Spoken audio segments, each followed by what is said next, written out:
Chemistry. Ah, yes, sir. Well, we're right here. We've got all these chemical plants and things going on around here. Where's the mom? Got all that going on. I guess you got some stuff here in Bahrain, the oil business and everything. Yeah, good old chemistry. Yeah. From what word? Alchemy. And actually in English we still have alchemy, don't we? Alchemy. It's from Arabic. Uh-oh. A logarithm. Anything that starts with A-L in front of it, duh, figure it out. And that's what I said in the beginning. Do we have a problem with science?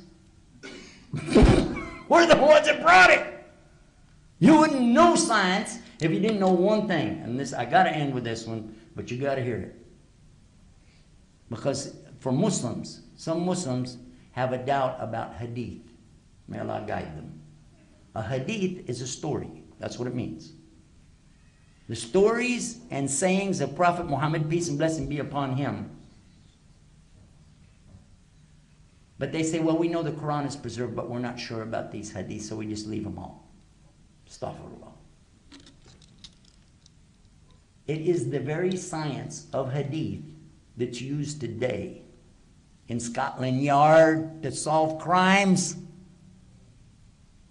It's used by, I don't know if you know Dun & Bradstreet. It's used by the credit agencies around the world to determine if you're creditworthy or not. It's used by eBay on the internet to decide whether or not you're a good guy or a bad guy. The same science that I'm talking about now is to prove something by looking at it and looking at it and looking at what's related to it on a constant basis.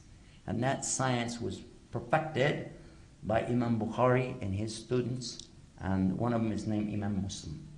And that's where the whole science of this understanding came from. It's to go and check something until there can be no doubt about it. And if you have a doubt about it, you set it aside. And if you know it's wrong, then you make sure to label it such.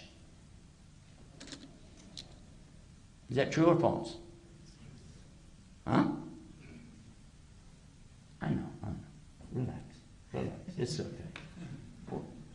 We're going to be gone tomorrow anyway. Who cares? What's important is to know that what we have, brothers and sisters in Islam, is something much bigger than what we're aware of. And it's our fault that we're on the bottom. Allah put us on the bottom because we've done exactly what's happened in the past to other generations of Muslims. We did the same thing. But why don't we become like one of the greatest prophets mentioned in the Old Testament, referred to again in the New Testament, and mentioned again in the last Testament? His name is Yunus. When he found himself in the whale in the bottom of the sea, he had left his post. He had abandoned his job, didn't he? Didn't he? And we've done the same thing, haven't we? But he did something that corrected the whole thing. But they left it out of the Bible. After all the years of translations and so, they left it. They don't have it anymore.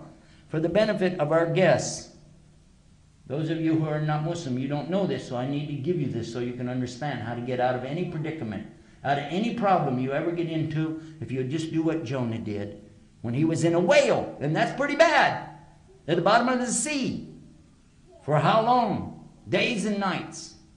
Some say 3 days and nights. Some say 40 days and nights. What counts is it's a whale. It's at the bottom of the ocean. It's digesting you. It was then that Allah inspired him and he said the words that are in the Quran today that you can read for yourself. La ilaha illa anta subhanaka inni kuntum min adh-dhalimin.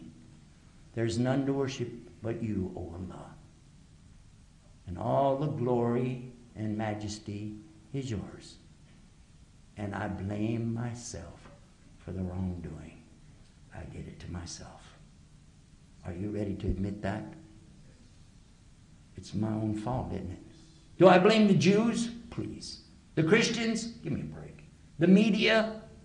What are you going to do? Blame everybody for everything? Islam orders you never to blame anybody. Anas ibn Malik was a servant to Prophet Muhammad ﷺ for 10 years. He said in all that time, he never once blamed me for anything. Think about it. We claim to be Muslims, but we sure ain't acting like it. The true Muslim, he does Islam. The word Muslim comes from the word Islam. But what is Islam? Islam is 5 words in English, not 1. That's why you can't translate it. Because it means surrender, and it means submission and obedience and sincerity and peace. And you will never have this peace until you do these 4. You surrender to God. You submit to his commandments, and you obey them sincerely, whether anybody's watching or not. And whatever result comes from it, you're at peace with it either way. And when you do that, you're a Muslim. And when you don't, go figure. May Allah make all of us Muslims. May Allah guide us. May Allah put the wisdom in our hearts and open us up to this true message and save us before the whale consumes us. Amen. And there wasn't any kind of political statement in the whale thing, okay? No political party called the whales. There's the donkeys and the elephants, but no whales. But alhamdulillah. Now, tell me your name. Samuel? From Texas? It's Shamil. The name is Shamil. He was a prophet in Arabia. That's what I'm talking about. We know his real name. Yeah. See, what happened in Yiddish, they switched at one point. The sh became the s, and the s became the sh. That's why we say assalamu alaikum. In Yiddish, they say shalom alaikum. Shalom, salam is the same word. It's mispronounced. So, but it's wonderful to have you with us, Samuel. What did you think about our program tonight? How did you like it? I've actually, my friend here, we've been talking a lot about Islam, Christianity. Yeah. I'm Christian, and I'm a firm believer. You know, my father's a preacher. He just passed away, but you know, he was a preacher. So I went to Christian. So was my dad. And it's very. What city in Houston? I mean in Texas. Well, I was raised in El Paso. Oh, that's almost like Mecca. Hot and rocky. But a lot of the theology is similar to Christianity. Similar, not the same. But it's very. You don't have to tell me. I remember I used to preach it. It's very similar. Like I was telling my dad when I first came here, the similarity. That helped me a lot. One question, real quick, before I leave this, Sam, is there really a God? Any doubt in your mind? Never been. That's great. How do you like the concept we have of God? The science part? Yeah. Because Christianity, like my wife, she's also a Christian. And that's one of the things that her and I have problems with. Blindly believing, like blindly believing, instead of proving it. Because she's a really smart person, and I consider myself a smart man. So I can't. Is your wife here tonight? No, she's in the. Good. I'm going to tell you what you can do. Shh, shh, shh. It's a secret. Okay. Go to my website. It's called 911 Bible. And read the stuff there, then you'll be way ahead of her. 911 Bible. Got it? Okay. Who's our other guest we have over here? There you are. What's your name? You're most welcome. We're happy to have you with us today. And how did you like the program? Sorry? How do you like the program tonight? Yeah. Do you feel this is good? Help you understand? Of course. Is there a God? Is there a God? Does God exist?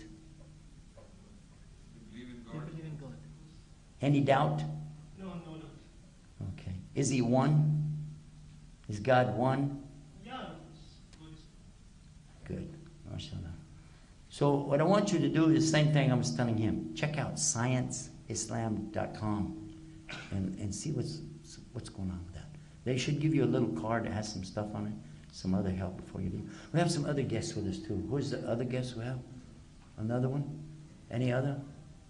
Wait, over here somewhere. Right, we got one over here. Take care of the men, and then we'll give all the rest of the time to the ladies. Pass it back.